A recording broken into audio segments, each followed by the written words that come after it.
Hello, welcome to a new series. Um, this is kind of impromptu. I just felt like I had to do this. We're doing an album review because the last thing I did on this channel was this Opeth tier list that if you haven't checked out, check it out. There might be spoilers for it in this video if you haven't seen it. This episode is going to be the first of possibly many album reviews. Albums I like, albums I don't like, anything that I don't rank in a tier list for like a band or something. So what are we talking about today? We're talking about Opeth. We're talking about The Last Will and Testament, their latest record, which came out 2 days ago. So here's the scoop. Here's the behind the scenes. I took like 3 takes of this last night. And last night, I was kind of okay with the record. I had a lot that I liked, a lot that I didn't like. I spent some good time with it today. And I have to say my opinion's changed. So what is that opinion? I like this album a lot. I will be returning to this a lot. There's a lot of character to this album. There's a lot of personality to this album, you know? And something that I said in my Opeth tier list is that my favorite Opeth music is something that combines what they were going for in their prog rock period mixed with what they were going for in their 90s, just like progressive black metal period.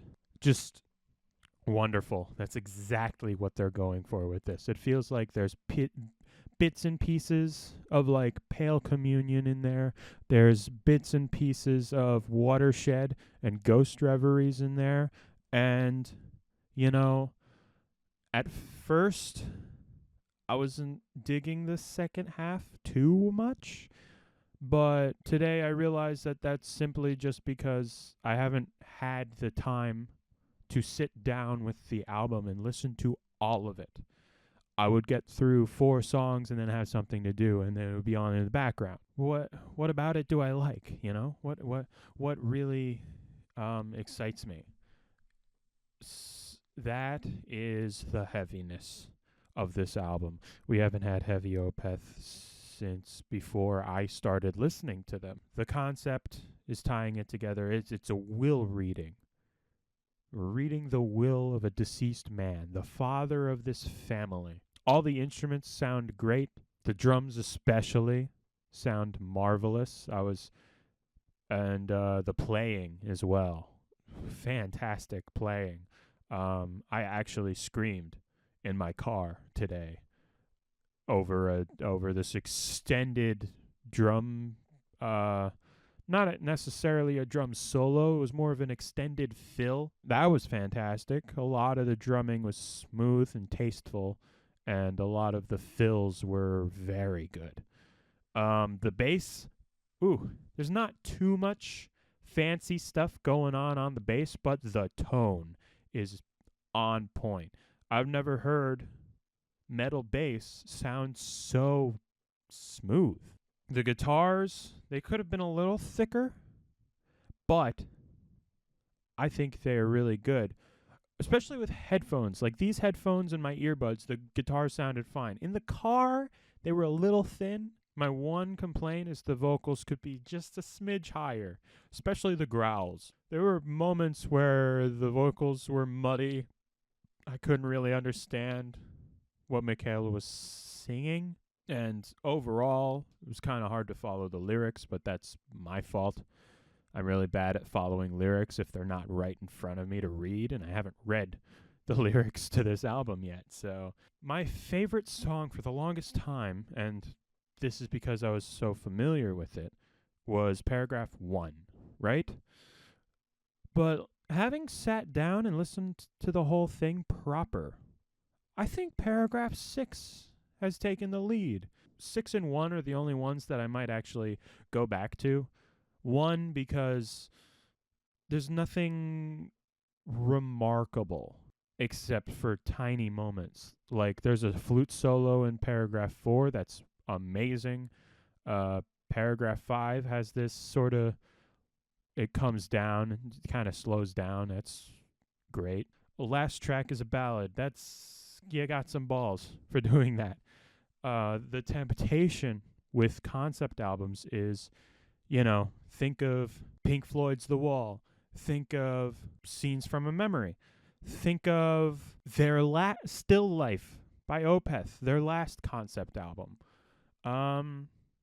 You want to go as crazy for the finale, right?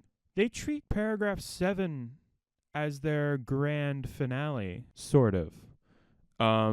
It kind of ends with this coda section that builds and builds and builds till the end of the song, and then A Story Never Told starts playing. And it's the second longest song on the album, but it's like a slow ballad epilogue.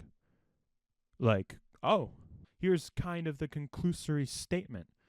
And I think it works really well. I think it's phenomenal. I think if they ended with this grand finale the way that you'd expect, it wouldn't feel like as much of a punctuation as the way they end it here, It gives you time to breathe. It gives you time to reflect. It gives you time to relax, And that's what epilogues are for. You exist.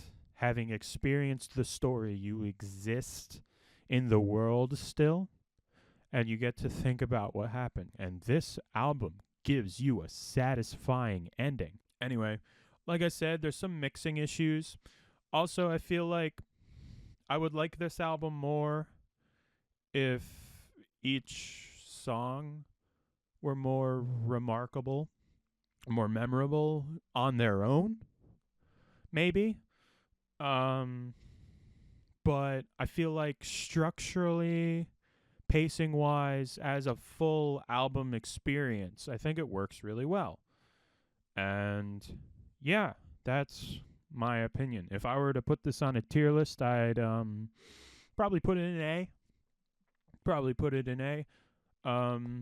Honestly, I think it's the top of A. I like this more than all their albums except their what I put in S tier. So it's not quite an S tier record. It's not standout, amazing 9 out of 10, 10 out of 10 material.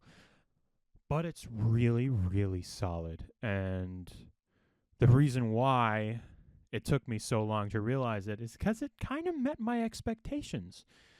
The problem with my first listen of this record was I had an expectation. It wasn't surpassed. But it wasn't not met. Everything that this album offered, I expected. I just didn't know what features, what content would come.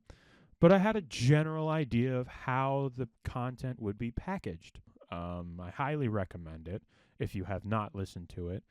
If you are a metal fan who doesn't even know Opeth, this is a good starter record for incoming Opeth fans, I feel. As weird as the harmonies get, as cool as the pacing gets, where it's kind of like a roller coaster. You're not getting your standard verse, chorus, bridge, chorus type of tunes.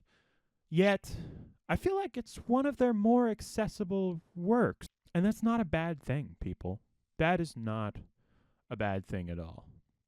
Well, so A tier, top of A tier. 7, maybe light 8. If you have thoughts, leave them in the comment section. Your feedback is appreciated. Please subscribe if you haven't. Maybe give me a thumbs up. And still working on a way to end these videos. So for now, fare thee well.